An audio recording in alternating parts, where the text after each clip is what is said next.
இருக்கக்கூடிய வேளையில் தென்காசி மாவட்டம் சங்கரவேல் வட்டாரத்துக்கு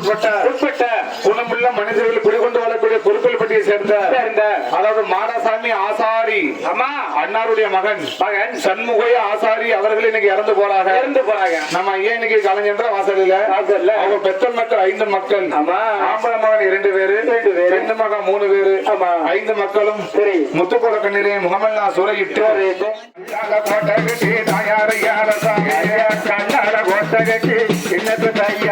கடுகு போக ஜன்னல் வைத்தோம் தயாரியாரசாமி கடுகு போக ஜன்னல் வைத்தோம்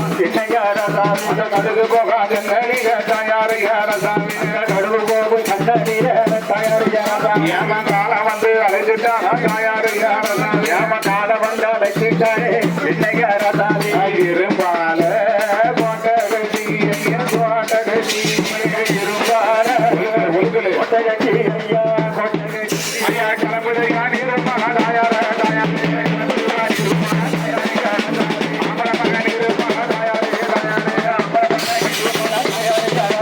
அனைவரும் கொஞ்சம்